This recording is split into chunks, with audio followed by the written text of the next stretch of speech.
It's not in the face! Thank you.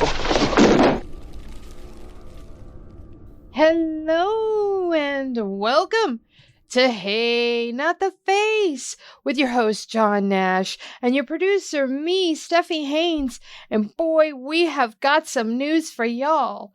Today's episode is going to be about the not one, but two new lawsuits that were filed against the UFC over the last couple of days. We are going to go over all the particulars of the complaints. We're going to ask specific questions like, what potential moves fighters could make, what potential moves the UFC could make, how these new suits could possibly impact ongoing media rights negotiations, all of it. But if you want access to all of it, you really do need to subscribe because some of this will be behind a paywall. So if you want all the juicy tidbits, hit the subscribe button. Now, John, how knocked back were you to find out that yet another lawsuit has come out? Well, I was just as we're ready to go, just ready to record, we find another suit. And we have to rush to read it, to go through it. And now we're going to record, give everybody the key information from it. And then for the paid people, the people that really matters, the people that actually pay for us to do this stuff, we will give them the bonus material. So I am cautiously optimistic that I will not screw this up, considering how tired I am from how quickly I went through this case. All right. Well, let's go ahead and get down to brass tacks. So, who is suing the UFC currently? Well, if you follow us on social media, you probably saw that I tweeted or X'd or whatever on Blue Sky, whatever you call those social media sharing modes, that there was a complaint filed by Mikhail Cirkunov, better known as Misha Cirkunov, versus the UFC. That was filed last week, I believe last Friday. And we have, besides his complaint, now filed in the federal court, Nevada federal court, I should note, we have a second completely separate complaint that was filed from Phil Davis versus Zuffa LLC. And both of these are antitrust class action complaints. Can you give us a quick summary of the two complaints? Well, as I go through it, I would summarize it as this. The first complaint is Misha Cirkunov. He's a single fighter. He's asking to represent numerous fighters on his behalf as a class action. And it is very similar, almost identical to the Johnson complaint. The Phil Davis complaint is very interesting. We're going to have to go through a lot of details of that. Phil Davis versus Zuffa, it's also asking to be a class action. But what makes that interesting, he is asking on behalf of himself and others who are not UFC fighters. So we'll get into more detail of that later. Let's talk about the first complaint, Cirkunov versus Zuffa. Detail what is all inside of that one. Well, if the first complaint, now, as I noted, it is almost very similar to the Johnson complaint. In fact, they noticed that right away. If people at home want to follow along, you can off Pacer or probably embedded in the post in Substack. We will have the documents, the filings from Pacer, so you can follow along. And I recommend people do that because we're going to go through a lot of details. So if you go to paragraph 1 on page 1, they note immediately that this case is similar to the class action brought by Cajun Johnson, Clarence Dalloway, and Tristan Connolly against the UFC that's currently pending in court, which is also very similar to the now settled case brought by Kong Lee, Nathan Corey, John Fitch, Brandon Vera, Javier Vasquez, and Kyle Kingsbury against the UFC. So it's almost an identical case, very similar. Except for a big difference. If you go down to paragraph 44 on page 15, you will see what the big difference is, and that is who the class is that this represents. And I am there now. This class action allegations for 44, plaintiff brings this action individually and as a class action pursuant to Rules 23. I will not go through all the rules, but then On behalf of the class consisting of, and here's the class description, all persons who competed in one or more live professional UFC promoted MMA bouts taking place or broadcast in the United States from July 1st, 2017 until the scheme allegedly herein ceases, the class period, where such persons signed a contract with Zuffa LLC that contained an arbitration clause and or class action waiver. The class excludes all persons who are not residents or citizens of the United States unless the UFC paid such persons for competing in a bout fought or broadcast in the United States. So break that down for us in layman's terms. Well, in layman's term, what it is, it's the identical class complaint, the identical class action antitrust suit that we saw from Johnson, which is almost identical to the Lee one. And I should summarize, I guess, for people that maybe are a little confused. We've had so many antitrust class actions. Remember, in 2014, the Lee class, which is Kung Lee, John Fitch, Nate Corey, Javier Vasquez, Cal Kingsbury, Brandon Barron, they filed a class action lawsuit against CFC, which was just recently settled. The payouts are going to come in a few months. But in 2021, because that class action, they'd stopped gathering information and had an end period, they filed a separate one for Johnson in 2021 that covered from 2017 until now. This class, the Misha Cirkunov class, would be the same as the Johnson class. The one difference is where the Johnson is that this covers only those fighters that signed a class action waiver or an arbitration agreement. Because as people who listen to the show are probably well aware, the UFC introduced, according to this, sometime in 2022, I think September 2022, it says, according to this, the UFC introduced class action waivers and arbitration agreements into their contracts. Why did they need to file this suit? Well, the real reason they need to file this suit is because if they do not file a suit that challenges those class action agreements, those class action waivers, then all the fighters that signed them can't take part in the class action.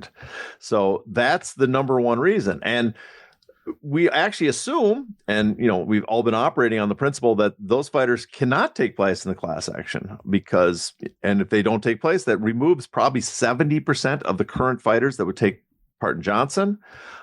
And if you were in the hearing with me when I was there in February, the judge made it clear he wants the plaintiff's attorneys to challenge those arbitration agreements. That was part of the deal.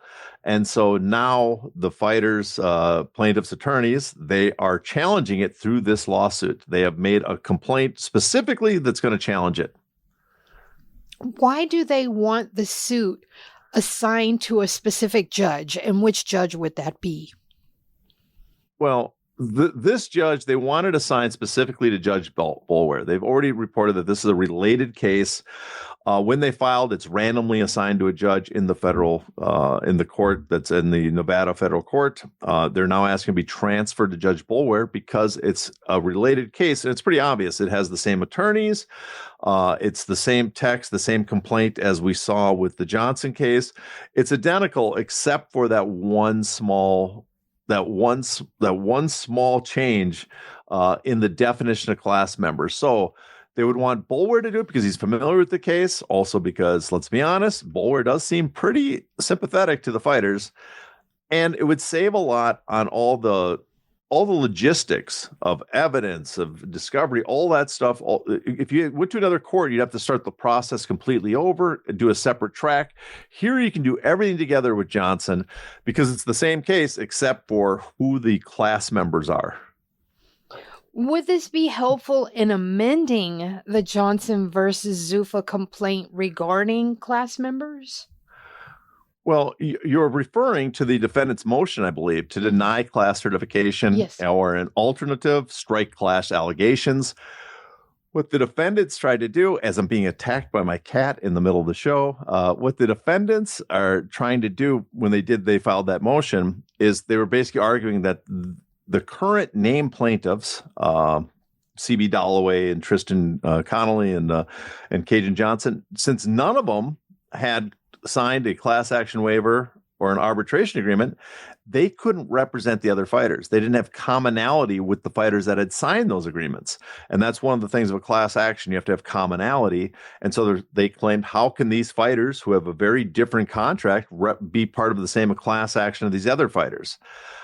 And so what this would do is this would give them the right to represent a separate class in the case, the Misha class, and the Johnson class fighters. What they did is the plaintiffs then asked that the judge amend their complaint and exclude, I should say, all those fighters that signed class action waivers and arbitration agreements. So the judge seemed pretty upset earlier, but I think with this, making this change, having a whole separate class action that covers the people that sign the waivers, I think it seems likely that he would allow the amendment change now, which we should note, Zuffa, the defendants, they agreed to that change.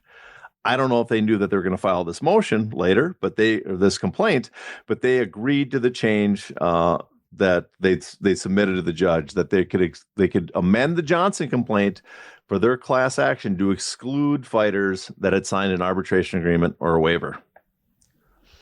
Go back and explain to us why Judge Boulware denied that earlier effort to amend Johnson v. Zuffa.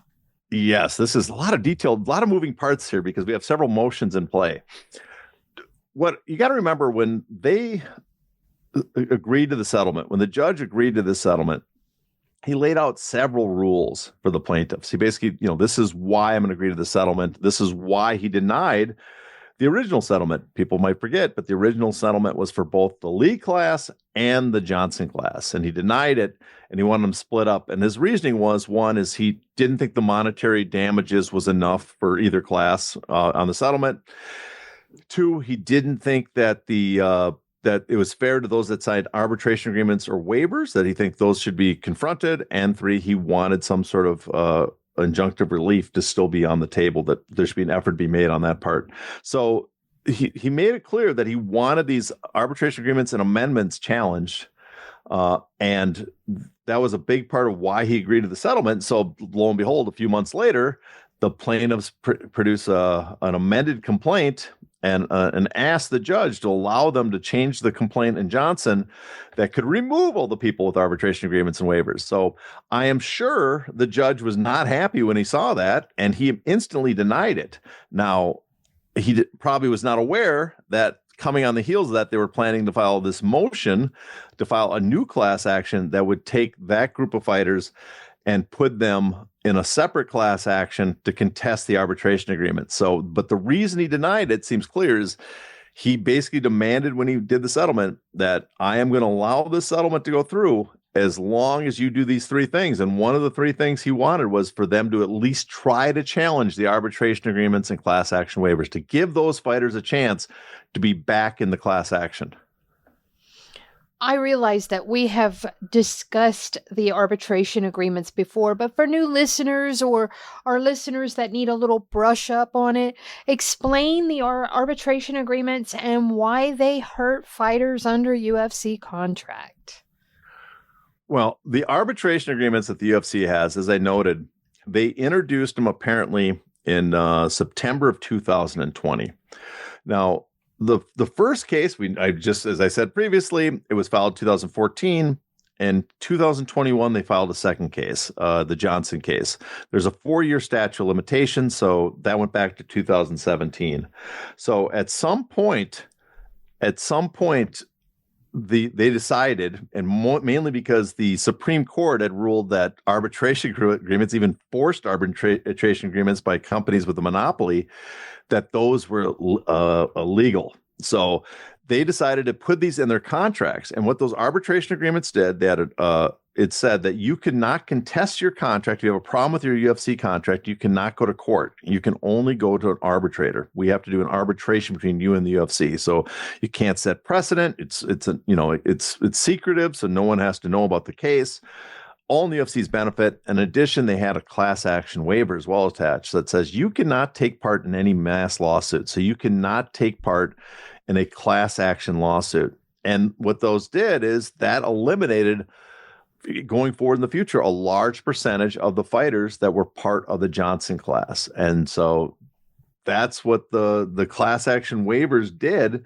And so theoretically, those fighters are not part of the Johnson. They cannot take part in this class action. So even if Johnson is certified as a class action, there's a large number of the fighters that cannot be part of that class action unless they're successful with this Cirkunov complaint now.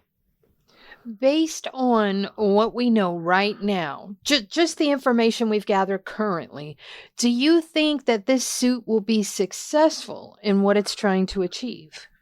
Well, that's a hard one to guess on. We don't know too much what their tactic is going to be. They mentioned briefly that what they're going to do is that it claims in Nevada, in an arbitration agreement can be found unconscionable and unenforceable. That's the Nevada law. If it's deemed both procedurally and substantially unconscionable. In this complaint, they are claiming that it goes against Nevada. Let me look what it says. Yes, on page 50, I believe it is. Because due to the UFC's class-wide conduct, all class members' arbitration clauses and class action waivers are procedurally and substantively unconscionable under Nevada law. These agreements cannot be enforced, and neither plaintiff nor the class can be compelled to arbitrate this dispute. And so what they're claiming is that these break Nevada law. That's a big question because we've seen recent rulings by the Supreme Court that would seem to enforce that the Nevada law is not broken by these agreements. California law apparently is broken, but not that in Vegas and Nevada. So that'll be the big question. You know, we have seen a tide moving in the United States, even though the Supreme Court has over and over again ruled in favor of arbitration agreements, even when forced on people by those with monopoly power, which seems absolutely insane. They've ruled in favor, but on the lower courts, the national mood seems to be moving against it. So who knows if they change their mind on this, they come up with a new opinion. But right now, I would not, I guess, based on the track record of the higher courts, the way they've interpreted this, I would not favor that going their way. But I don't think it's an impossible task. So let's put it that way.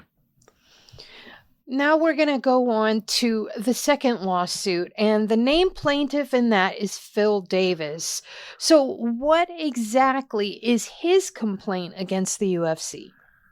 Well, this is interesting because this is a little different than the other complaints, and it doesn't repeat the same language. As you look at Lee, the argument they made, the UFC attained monopoly power, had the scheme, all these things.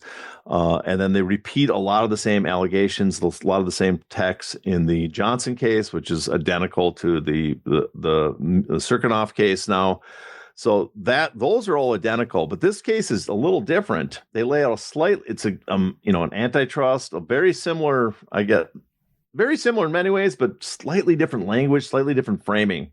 And so what he alleges, Phil Davis, is because of the UFC's scheme, it impairs professional MMA promotions like PFL in their ability to attract a critical mass of top-level MMA fighters necessary to compete with the UFC at the top tier of the sport of professional MMA, and otherwise substantially forecloses competition in the market relevant to the case. Now, that sounds very similar to the other complaints.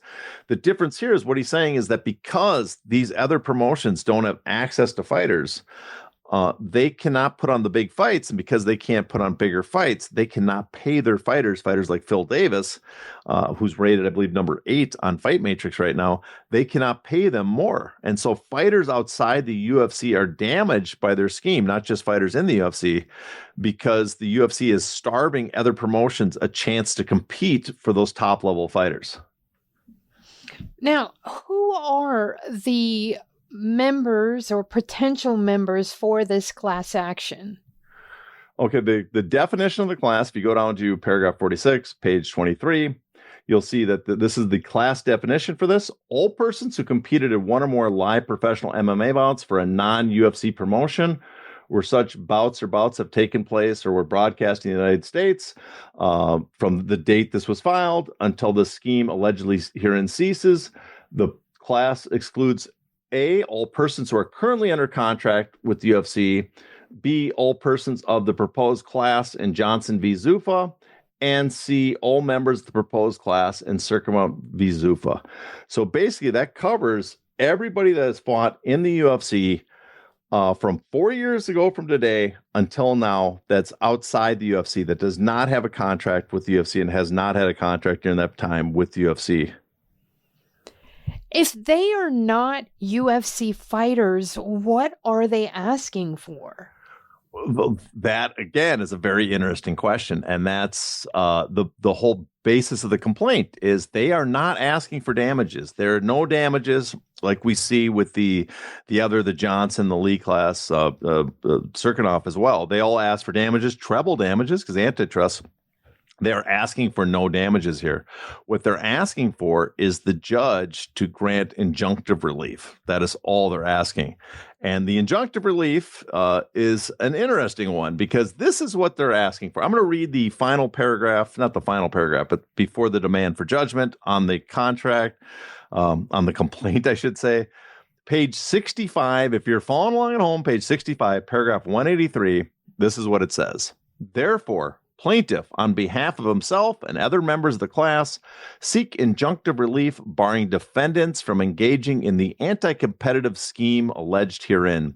Specifically, plaintiff, on behalf of himself and other members of the class, seeks injunctive relief in the form of changes to defendants' business practices, including the elimination of restrictive and or exclusionary clauses from defendants' agreements with professional MMA fighters, the elimination of arbitration clauses and class action waivers from defendants' agreements with professional MMA fighters, and the required insertion of a provision in all existing and future contracts between the UFC and any of its fighters relating to bouts of a sunset provision that would allow the fighter the option to terminate the contract with no penalty within 1 year after its execution.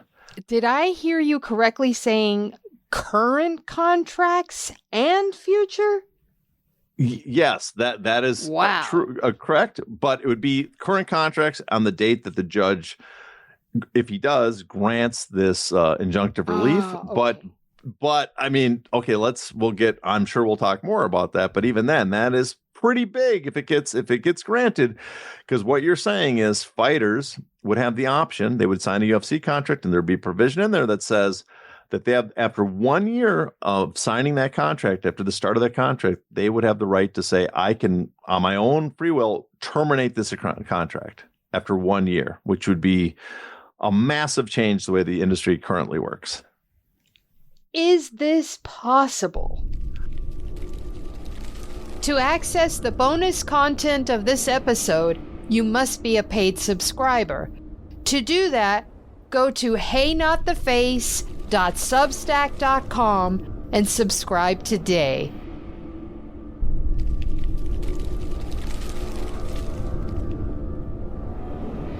Ow! Ow! Not the face! Ooh! Ooh! Okay, the face!